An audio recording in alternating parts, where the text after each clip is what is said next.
उनको कि भाई कि उन्होंने प्लेटफॉर्म मुझे दिया कि आप एमसीएल को एमसीएल के लिए कर रहे हो तो एमसीएल के लिए प्लेटफॉर्म जो है आप ये यूज कर सकते हो। तो जितने भी लिंक अभी जो भी शेयर किए जाते हैं आपके पास या फिर जो भी जानकारी दी जाती है, इसमें एमसीएल मैनेजमेंट और डॉक्टर डॉक्टर श्याम घोलप का बहुत ही योगदान है। तो एमसीएल मैनेजमेंट और डॉक्टर श्याम घोलप को बहुत बहुत धन्यवाद। एक साल लगभग 52 हफ्ते हो चुके हैं इसको करते हुए, और मेरी कोशिश है कि लगातार जो है ये सब चीजें चलती रही। और जैसे 52 हफ्ता हुआ है तो मेरी कोशिश होगी कि ये जो चीजें लगातार चलते रहें। कुछ फैक्ट के बारे में बात करेंगे तो जरूरी है कि हम कुछ सच्चाइयों पे बात करें।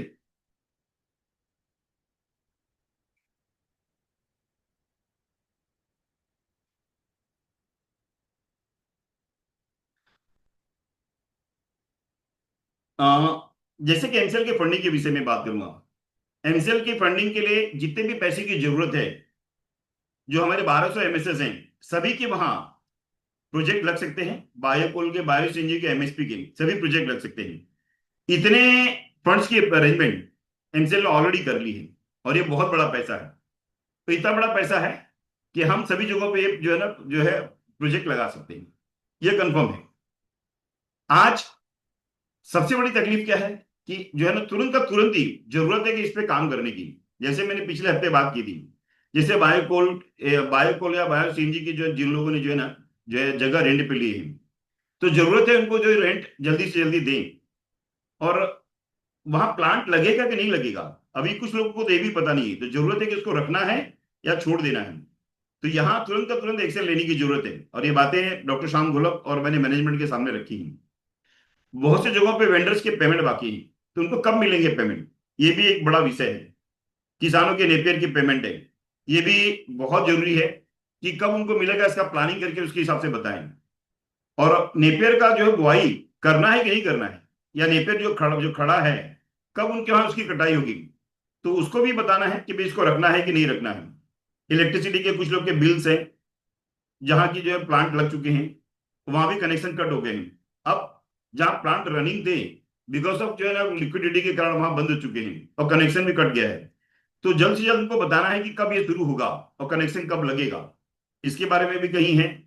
बहुत से लोगों ने जो कंपनी के कॉम्प्लायंसेस जो है लगभग कंप्लीट नहीं किए हैं, उनके पेंडिंग है, जिसके अंदर ढेर सारे फाइन लगे हैं। तो कहीं ना कहीं वहां भी जरूरत है कि सही तरीके से उनको जानकारी दे, ये बहुत इंपॉर्टेंट है। बहुत सी जगहों पे जो है ना सैलरी, जो स्टाफ की सैलरी है, सिक्योरिटी गार्ड की सैलरी है, उनको भी जो है ना रखना है कि नहीं रखना है, क्योंकि वहां प्लांट अगर लग रहा है या जल्द काम शुरू हो रहा है तो ठीक है, नहीं तो फिर कहीं ना कहीं उनको भी जो है ना छोड़ना पड़ेगा। ये भी कहीं ना कहीं उनको जो जरूरत है बताने के लिए। बहुत से लोगों ने ऑफिस रेंट पे लेके रखा है, लेकिन कहीं ना कहीं उनके वहां प्लांट कब लगेगा, कैसे लगेगा, उनको नहीं पता है। तो ऑफिस रखना है कि छोड़ना है, ये सही गाइडेंस की जरूरत है। मैं बात कर रहा हूँ सभी एमएसएस की, जिनके वहां already biocoal bio CNG plant लगे हैं, उनकी बात अलग है। लेकिन बहुत से लोगों ने रेंट पे जगह लिया है, ऑफिस का स्टाफ लेके रखा हुआ है और कंटिन्यू इसको लेके चल रहे हैं, लेकिन उनके वहां कब लगेगा ये सब, उनको जो है सही सलाह की जरूरत है कि रखना है कि छोड़ना है। और ये बहुत इंपॉर्टेंट है, इस तरीके से जो है ना वो करना है। आज सबसे पहले जो है ना हम बात करते हैं।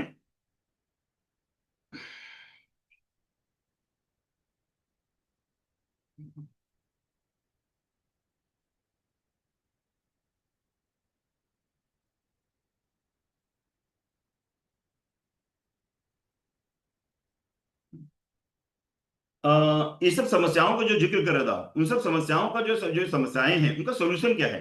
ये तो समस्याओं के बारे में मैंने जिक्र की। सभी समस्याओं का जिक्र समाधान एक ही है ना, कि फंड्स आ जाए। अगर फंड्स आ गया एमसीएल के पास तो सभी समाधान है। और कहीं नहीं कि हम लोग सभी लोग इंतजार कर रहे हैं और एमसीएल भी इंतजार कर रहा है। अभी ये फंड्स कब आएगा, अभी इस वक्त की अगर मैं बात करूं तो एमसीएल के पास अभी फंड्स नहीं है, ये सभी को पता है कि किसी न किसी अवस्था में कुछ घटनाएं हुई थी जिसके माध्यम से एमसीएल के पास फंड्स नहीं है। अब ये फंड्स किसी न किसी के माध्यम से जो आ रहा है, तो वो आएगा तब एमसीएल के पास पैसा आएगा, और एमसीएल के पास आएगा तो जो समस्याएं थी उन समस्याओं का समाधान भी तब निकल जाएगा। तो जरूरत यह है समझने की कि इस वक्त एमसीएल के पास फंड्स नहीं है। अब चर्चा चर्चा करते हैं एमसीएल की कहानी की। एमसीएल की कहानी की अगर बात करें तो सन 2012 में एमसीएल की जर्नी शुरू हुई थी। अगर अब हम बात करें तो रिसर्च एंड डेवलपमेंट उनका लगभग सन 2000 से ही है, लगभग 25 साल से लगभग इसी क्षेत्र में है वो। और 2012 में उन्हें कंपनी की स्थापना की। और लगभग 2 पायलट प्रोजेक्ट उनके ऑलरेडी तैयार है। जो पहला जो है, जो सीएनजी का जो प्रोजेक्ट है उनका कोलाड, ये रायगढ़ जिला में है। दूसरा जो है गंगापुर तहसील संभाजी नगर में है, औरंगाबाद जिसे कहते हैं। और लगभग उन्होंने 1200 से ज्यादा एमएसएस बुक कर दिए हैं। ऑल ओवर इंडिया की अगर बात करूं तो लगभग 17 से 18 राज्यों में इनके एमएसएस हैं, कहीं कम कहीं ज्यादा। और लगभग 7,000 से ज्यादा एमवीपी जो ग्राउंड लेवल पे कार्य करके जो है उन्होंने जो है ना लगभग 35 लाख से ज्यादा किसानों को जोड़ा है। और ये अधिकतर जो काम हुआ है इनका लगभग 2018 से लेकर 2022 के बीच में हुआ है। और लगभग सभी लोगों ने, बहुत से लोगों ने तैयारी कर ली थी आगे बढ़ने की, लेकिन कहीं ना कहीं काम वो सही तरीके से शुरुआत नहीं हो पाई। और बहुत सी जगहों पे अगर मैं बात करूं तो जो एमबीपी या एमएसएस हैं, कुछ उन्होंने पैसे दिए थे। लगभग ये पैसे कितने थे, लगभग 250 करोड़ रुपया प्लस पैसा जो है ना एमसीएल के पास आया था। और ये हमारे एमएसएस और एमबीपी के माध्यम से आया था। और उन्होंने 2022 में तय किया कि क्यों ना हम 35 जो बायोकोल का प्रोजेक्ट लगाएं, इससे जो भी प्रॉफिट होगा, तो लगभग लगभग 49 जगहों पे उन्होंने जो है ना इसके प्रॉफिट से तैयारी की थी कि हम जो है ना बायो सीएनजी का प्रोजेक्ट लगाएंगे। और जो भी प्रोजेक्ट लगाएंगे ये डिफरेंट जो है ना प्लेसेस में उन्होंने तय किया था लगाने के लिए। और उन्होंने एक तय किया था कि जिसके पास इन्वेस्टर है उनके वहां जो जो इंफ्रास्ट्रक्चर तैयार करके देगा उसी के वहां ये प्लांट लगेगा।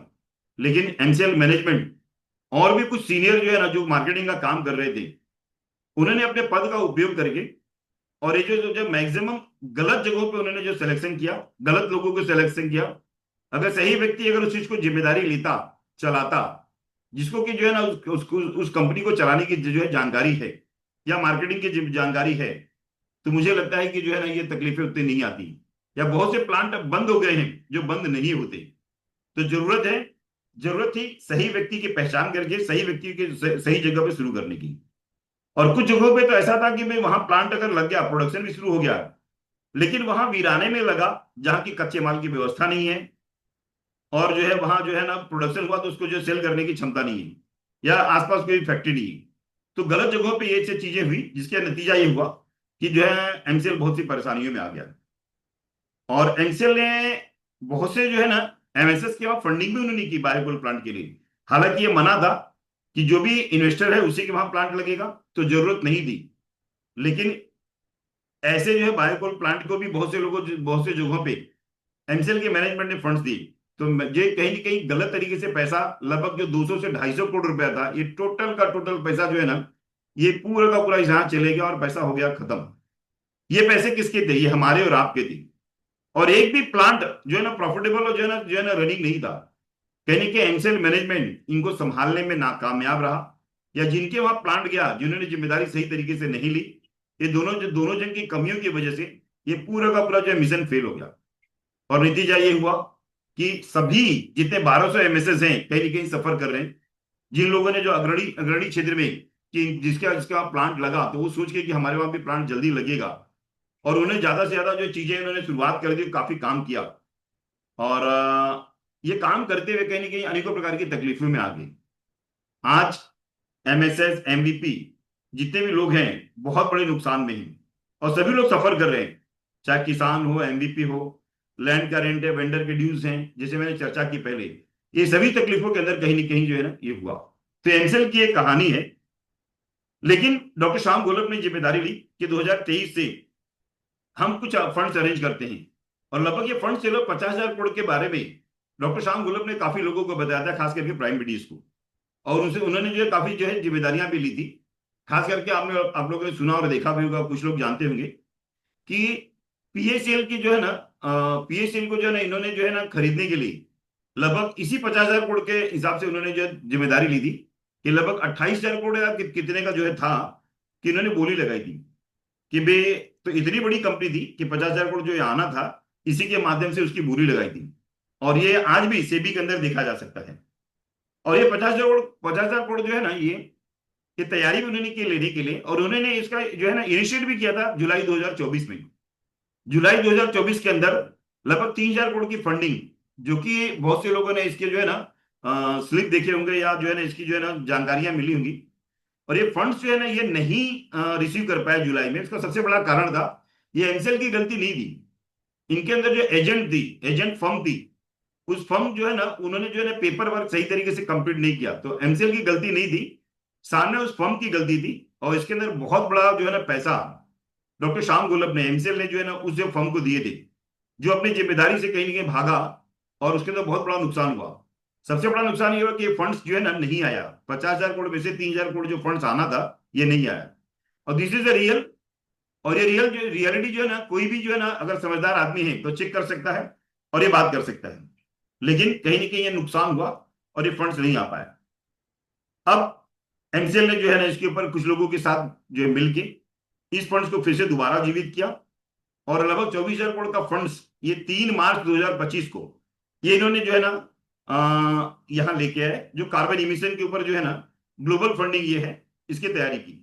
लगभग 27 मार्च तक एमसीएल ने जो है ना गवर्नमेंट के डिफरेंट एजेंसियों को जो क्लियरेंस देना पड़ता है ऑलरेडी क्लियर कर लिया।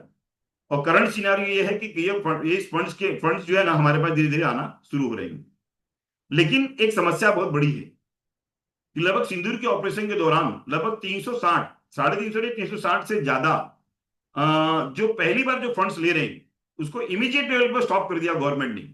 ये सेंट्रल गवर्नमेंट की जो है ना जिम्मेदारी थी कि जो सिंदूर के दौरान लगभग लगभग बहुत सी एजेंसियां जो एनजीओ थे जो गलत तरीके से गलत काम कर रहे थे, तो जितने भी फॉरेन फंड्स थे तो उसके ऊपर ब्रेक लगा दी और सभी को स्क्रूटिनी में डाल दिया। जो पहली बार पेमेंट ले रहे थे उनकी बात कर रहे हैं। तो ये बहुत बड़ी समस्या आई। अब जो है ना एमसीएल इसके अंदर कहीं ना कहीं उन्होंने गवर्नमेंट को कांटेक्ट किया कि ये फंड्स जो है ना फार्मर्स के हैं और हमें जरूरत है कि भाई जल्दी से जल्दी ये पैसा हमारे पास आ जाए, जिससे कि हमारा ऑलरेडी 4 साल से ज्यादा प्रोजेक्ट डिले हो गया है। तो कार्बन इमिशन के ऊपर हम काम कर रहे हैं और कार्बन इमिशन के दौरान हमें इन लोगों को कहीं ना कहीं इंपावर करना है। और कहीं ना कहीं जो है ना ये स्क्रूटिनी के अंदर चले गया था, जिसको जो है ना डॉक्टर श्याम गोलप ने पूरी तरह क्लियर कर लिया। अब हमारे तरफ से सिंगल चीजें पेंडिंग नहीं है एमसीएल की तरफ से। ये फंड्स लगभग 1 महीना पहले आना चाहिए था और हमने हर फॉर्मेलिटी लगभग कंप्लीट कर ली थी। अब ये फंड्स किसी भी वक्त आ सकता था, लेकिन कहीं ना कहीं सेंट्रल गवर्नमेंट की तरफ से ब्रेक लगा है और लगभग 360 से ज्यादा जो गवर्नमेंट की सब चीजें उन लोगों के वहां स्क्रूटिनी के अंदर भी उन लोग का भी गया, तो वो लोग की भी फाइलें लगभग बहुत से लोग की क्लियर हो चुकी हैं। अब गवर्नमेंट जल्दी स्टेप लेने वाली है कि ये कभी भी क्लियर हो सकता है। लेकिन अब एमसीएल के हाथ में नहीं है, इस सेंट्रल गवर्नमेंट के हाथ में ही। और सेंट्रल गवर्नमेंट जल्दी ही इसके ऊपर डिसीजन लेने वाली है, जैसा कि उन्होंने कहा है। ये किसी भी वक्त हो सकता है मंडे को हो जाए, ट्यूसडे को हो जाए, कि हमारे पास 2 दिन बचा है। इस 2 दिनों के दौरान गणपति उसके बाद शुरू हो जाएगा, तो उम्मीद है कि अगर जल्दी शुरू हो जाता है तो अच्छी बात है। लेकिन हमें तब तक वेट करना पड़ेगा। सबसे इंपॉर्टेंट चीज मैं बता दूं आपको, ये फंड्स आना बहुत जरूरी है। जो 100% ये फंड आ रहा है और 100% जल्दी फंड हमारे पास आ जाएगा। लेकिन जब तक नहीं आता है, ये बात गारंटी है, कोई भी व्यक्ति, गवर्नमेंट जितने भी ऑफिशियल्स हैं, वो पता लगा सकते हैं कि ये फंड्स है कि नहीं है, ये फंड्स का अमाउंट कितना बड़ा है। किसी को बोलने या किसी को दिखाने की जरूरत नहीं है। ये आम आदमी तो नहीं, लेकिन किसी भी गवर्नमेंट ऑफिशियल से अगर बात करेंगे तो वो चेक कर सकते हैं कि एनसेल के नाम पे फंड है कि नहीं। जो भी अपने आप को समझदार समझते हैं तो 100% ये चीजें दे सकते हैं। ये फंड्स है तो फंड्स आना जरूरी है ये। और ये फंड्स आने की दिशा में जो भी उसके लिए करना था वो ऑलरेडी एमसीएल और डॉक्टर श्याम गोलप ने कर लिया है। फंड्स 100% रिसीव होगा। और ये छोटा मोटा फंड नहीं है, बहुत बड़ा अमाउंट है। इसके अंदर हम एक जगहों पे नहीं, पर प्रत्येक ग्राम पंचायत में हम जो प्रोजेक्ट लगा सकते हैं, इतना बड़ा पैसा है। तो ये काम जो भी है हम बहुत बड़े तेजी से करेंगे, ध्यान रखिएगा। तब तक हमें धैर्य बनाए रखना है, कूल एंड काम रहना है, और तब तक हमें इंतजार करना है। हाँ, 100% हमारा भविष्य उज्जवल है और सिक्योर्ड है। ये बात की मैं आपको गारंटी देता हूं कि मैंने नजदीकी से देखा है हर चीजें, और मैंने महसूस किया है, क्योंकि साथ में रहा हूं और साथ में बातचीत होती है। आज भी मेरी बातचीत हुई तो उन्होंने बोला है कि मेरी तरफ से सब कुछ हो गया है, 100% वहां से जल्दी ही हो जाएगा, और मेरे से जो हो सकता है मैं ऑलरेडी कर भी रहा हूं।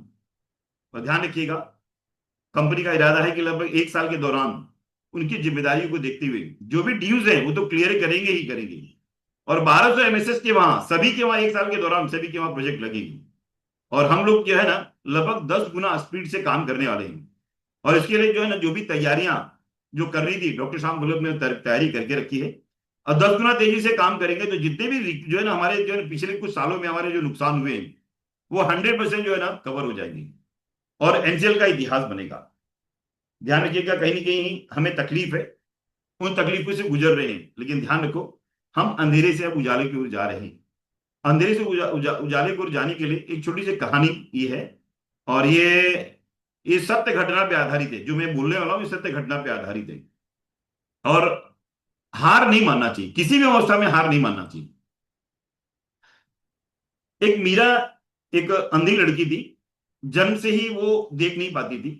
न उसे रंग के बारे में नहीं मालूम था, न कभी सूरज की चमक उसने देखी थी, न महसूस किया था। लेकिन कहते हैं कि ना सपनों के अंदर जान होता है, लेकिन सपने वो देखती थी। और वो सपने को पूरा करना चाहती थी, लेकिन लोग उसे कहते थे कि तुम अपने सपनों को कभी साकार नहीं कर पाओगी। और उसके बहुत बड़े सपने थे और सपना देखी करती थी। उसने सपने को पूरा करने के लिए कहीं ना कहीं स्कूल में दाखिला लेने के लिए गई, लेकिन सबसे बड़ी पहली चुनौती वहीं से आई कि वे स्कूल में लेने से उसको मना कर रहे थे। लेकिन कहीं ना कहीं उसको पता था कि स्कूल में जब मैं जाऊंगी तो भले मैं अपने आंख से नहीं देख पाती हूँ, लेकिन दिल से महसूस कर सकती हूँ। और मैं पढ़ना चाहती हूँ और पढ़ने से ही कहीं ना कहीं मैं आगे बढ़ूंगी। और उसे जीत करके कहीं ना कहीं इसके अंदर एडमिशन लिया और चैलेंज उसको आगे आई। और जहां से शुरुआत की वहीं से संघर्ष का समय शुरू हुआ। जो कहते हैं ना कि मंजिल सभी लोग पाना चाहते हैं, लेकिन मंजिल को पाने के लिए कहीं ना कहीं आपको जो है कुर्बानी देनी पड़ती है। तो संघर्ष का सफर उसका शुरुआत है दिन रात, लेकिन उसने जो है ना संघर्ष को जो है भोगा। और रात दिन एक करके उसने ब्रेल सीखी। ब्रेल एक लिपि होती है। और उसने सबसे बड़ा उसके अंदर गुण था ना कि उसके जो गला गला बहुत अच्छा था। वो आवाजों को पहचानती थी और संगीत सुनती थी और वो गाने की कोशिश करती थी। और कुछ उसको अगर कोई गिरने की आवाज आती थी तो उसे एहसास होता था कि कहाँ गिरा कैसे गिरा। तो उसको दूरी भी एहसास होती थी। अब उसका विश्वास था कि मैं अपनी आवाज से, जो आवाज सुनने की क्षमता है और जो उसका संगीत के प्रति रुचि थी, तो वो गाने की कोशिश करेगी। और गाने की कोशिश करेगी तो अपनी आवाज जब दुनिया को सुनाएगी ना, तो कहीं ना कहीं उसका भी नाम होगा और मान सम्मान इज्जत होगा। तो उस अंधेरी दुनिया में उसको रोशनी कहीं नजर आई। तो जीवन में उसकी एक बहुत बड़ा मोड़ आया। 15 साल की उम्र में मीरा ने पहली बार स्टेज पे गाना गाया। उसने प्रैक्टिस बहुत अच्छी की थी और उसकी आवाज में इतना जादू था कि लोग जब उसकी आवाज सुनते थे तो सभी उसके दीवाने हो जाते थे। और गाने का वंस मोर करके जो है ना सभी लोग कहते थे।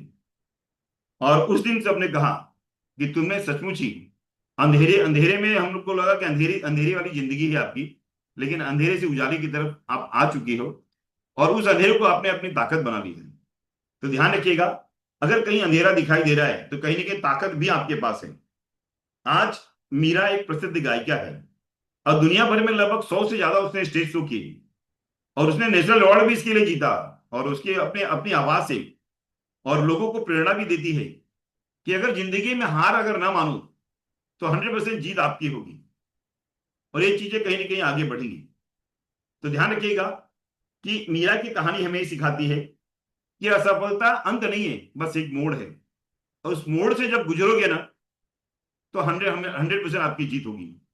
तो अब एमसीएल में बस यही मोड़ है और इस मोड़ के आगे हमारा उजाला उजाला है। तो अंधेरा ये खत्म हो रहा है, अब हम उजाले की तरफ आ रहे हैं। बस तब तक हार नहीं मानना है और आपको कोई हरा नहीं सकता। सिर्फ आपके मानने के ऊपर है। आपको लगेगा कि मैं हार गया हूं तो हार गए हो, आपको लगता है मैं जीत गया हूं तो जीत गए हो। करना क्या है, बस आपको भी चुनौतियों को स्वीकार करना है। और याद रखें, अंधेरा तब तक अंधेरा है जब तक कि हम जलना न शुरू करें। हम अच्छे और मन से इरादे से हम सितारों को भी कहीं ना कहीं छू सकते हैं, पा सकते हैं, तोड़ सकते हैं। बस सही इरादे से उसको तोड़ने की जरूरत है और याद रखने की जरूरत है। और हर कदम में गिरने में कोई तकलीफ नहीं है, लेकिन गिर के उठना ये सफलता की पहली सीढ़ी है। तो ये कहानी थी मीरा की, जो सत्य घटना पर आधारित थी। और 100% हम अंधेरे से अब उजाले की ओर बढ़ रहे हैं और लगभग पहुंच गए हैं। हर मोड़ पर कांटे बिछाए हैं लोगों ने, हमने हौसलों से फूल खिलाए हैं। जो डर के थम जाए वो मंजिल क्या पाए। हमने तूफानों से रास्ते बनाए हैं। जिन्हें नहीं मंजूर झुकना वही ऊंचाई पर होते हैं। हर ठोकर से कुछ सीख मिलती है, जो गिर कर उठे वही सच्चे योद्धा हैं, वही सच्चे योद्धा हैं। थैंक यू वेरी मच, आप लोगों ने मुझे सुना। उम्मीद है कि आप लोग को इससे प्रेरणा मिली होगी और जानकारी मिली होगी कि एमसीएल कहाँ पहुंचा है अभी। तो एमसीएल के अंदर 100% हर चीजें वो क्लियर करने वाले हैं। और जहां तक अगर मैं बात करूं, तो जितने भी लोग हैं, तो सभी लोग जो है ना, धैर्य बनाए रखे। और बहुत ही जल्दी ये एमसीएल का काम पूरा होने वाला है। और एमसीएल का काम जैसे ही पूरा होगा, तो 100% सबको फंडिंग शुरू हो जाएगा और हम तेजी से आगे बढ़ेंगे।